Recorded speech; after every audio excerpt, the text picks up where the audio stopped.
Hello friends, smart Gurukul के इस YouTube channel में आपका हार्दिक स्वागत है।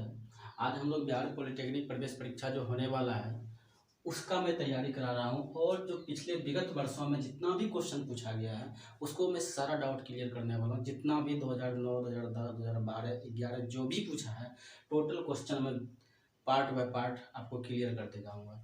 तो आज हम लोग क्वेश्चन देखने वाले हैं। क्वेश्चन क्या है? तो पहला क्वेश्चन है रूट अंडर 1+tan² थीटा का मान क्या होगा। देखिए कि root under 1+tan² theta 1+tan² theta बराबर क्या होता है? sec² theta. इसके अंदर में है रूट, तो sec² थीटा यानी सेक थीटा और गुना सेक थीटा अंडर रूट। तो ये जब दो गो है तो एक गो क्या होगा बाहर निकलेगा, तो आंसर आपका क्या होगा? Sec theta. क्या होगा? Sec theta. तो ऑप्शन नंबर क्या है? बी आपका राइट होगा। चलिए 2 नंबर क्वेश्चन है निम्नलिखित आवर्त सारणी में 7 की संचयी बारंबारता क्या होगा। तो आपको 7 की संचयी बारंबारता बताना है, तो लेकिन आपको आंकड़ा दिया है और बारंबारता दिया है। अगर बारंबारता पूछता तो 7 की संचयी 7 की बारंबारता 5 हो जाता, लेकिन आपको यहाँ क्या पूछा है? संचयी बारंबारता पूछा है। तो संचयी बारंबारता बनाने के लिए क्या करते हैं? तो बारंबारता को ऐड करेंगे, 2 और 3 क्या होगा? 5। अब ई 5 में इस 5 को जोड़ देंगे तो क्या होगा? 10। तो 7 की जो संचयी बारंबारता हो जाएगा वो कितना हो जाएगा आपका? 10 हो जाएगा। तो ऑप्शन नंबर किस में है? सी में आपका राइट आंसर। चलिए नेक्स्ट क्वेश्चन देखते हैं। किसी श्रेणी के माध्य माध्यिका तथा बहुलक में क्या संबंध है।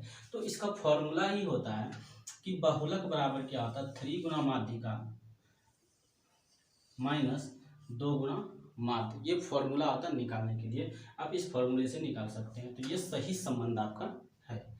चलिए नेक्स्ट क्वेश्चन, यदि 2x + y = 3 और xy = 1 तब x + y to the power x - y का मान क्या हो। देखिए इसको सबसे पहले क्या करेंगे, हमको इसका मान निकालना है। x + y पे पावर x - y, तो सबसे पहले हमको x और y का मान चाहिए तभी निकलेगा। तो x और y का मान हम किस प्रकार निकालेंगे? देखिए ज़्यादा झंझट नहीं, एकदम शॉर्ट ट्रिक में देखेंगे। क्या 2x + y = 3 और xy बराबर दिया हुआ है 1। अगर इसको आप सॉल्व करेंगे तो बहुत लंबा जाएगा सॉल्व करने में, तो इसलिए सॉल्व नहीं करना है। अब ऐसा मान बैठाना है x और y के पास जो कि दोनों को जोड़ने के बाद हमको 3 पुर जाएगा। यदि 3 आ जाता है तो वही x और y का वैल्यू होगा। तो क्या करेंगे, अगर हम x की जगह पर 1 रखते हैं और y के जगह पर भी 1 रखते हैं तो 2 गुना 1 2 और प्लस 1, तो ये क्या आएगा? 3 आएगा ना। जब 3 आ गया तो यही 3 हमको लाना था। इसका मतलब क्या हुआ? x का भी मान 1 आया और y का भी मान 1 आया। तो x और y का मान 1 आया तो यहाँ आप इसमें रख दीजिए x + y पे पावर x - y, यही पूछ रहा है। तो 1 + 1 अपर पावर 1 - 1 रखेंगे तो 1 + 1 कितना आएगा? 2। इस पर पावर क्या? 1 - 0।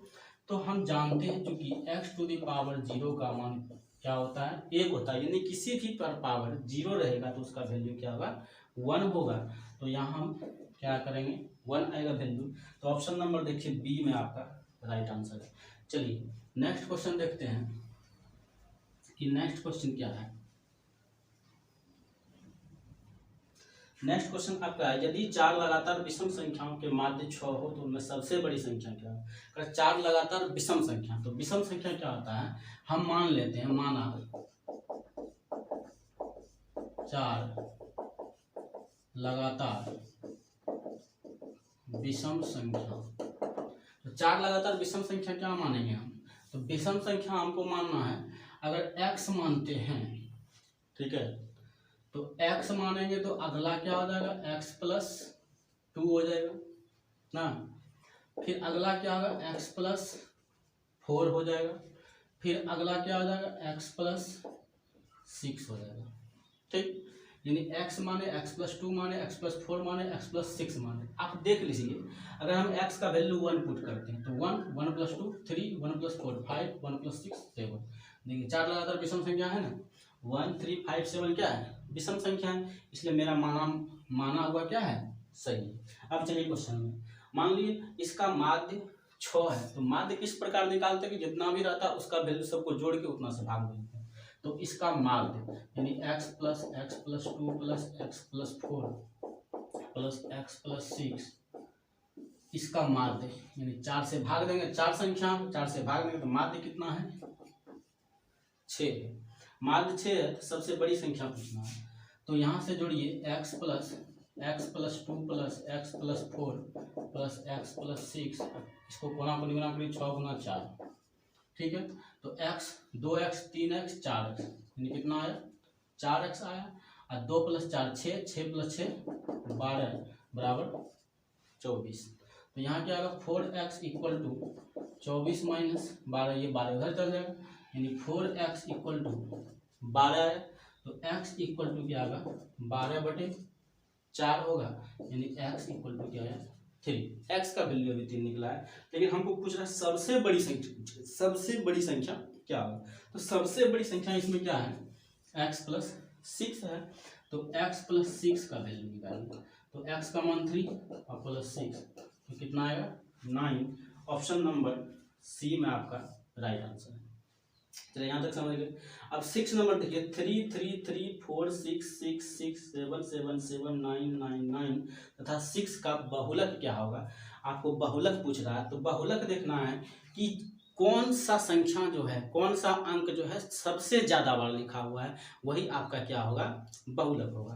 तो देखिए अब 3 3 बार लिखा हुआ है, 4 एक ही बार है, 6 3 बार है, एक यहाँ 4 बार है, 7 3 बार है, 9 3 बार है। तो आपका जो 6 कितना बार लिखा हुआ, 3 बार यहाँ लिखा हुआ, 1 बार यहाँ लिखा हुआ है, तो 4 बार क्या लिखा हुआ 6 लिखा हुआ है, तो 6 ही क्या होगा इसका बहुलक होगा। तो ऑप्शन नंबर सी आपका राइट आंसर होगा। चलिए नेक्स्ट क्वेश्चन देखते हैं 7।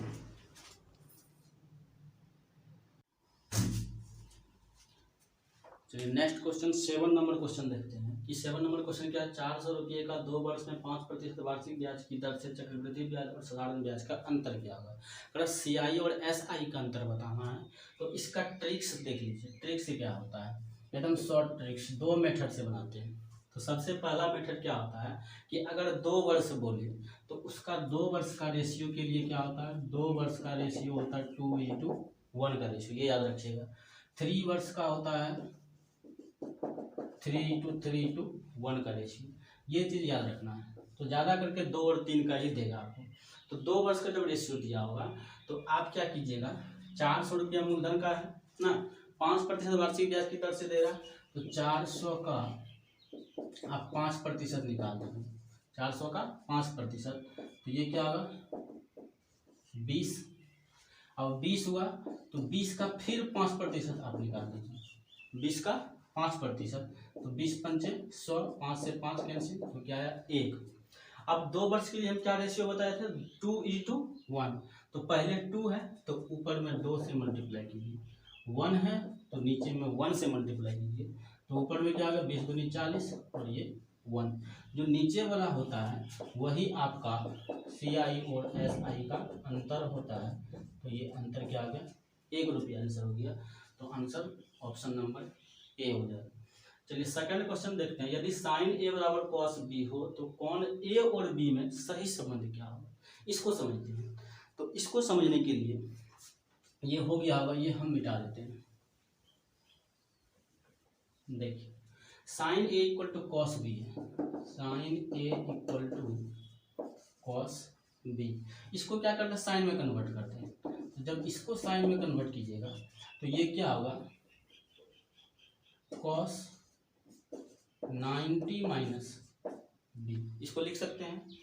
तो ये क्या होगा sine A equal to cos 90 minus theta बराबर क्या होगा, ऐसे लिखे साइन लिखिए ना, साइन 90 माइनस थीटा बराबर ना, साइन 90 माइनस थीटा बराबर क्या होता है cos थीटा। तो ये साइन से साइन क्या होगा कैंसिल आउट हो जाएगा, तो A को कैंसिल करना नहीं है, मन में कैंसिल कर देना।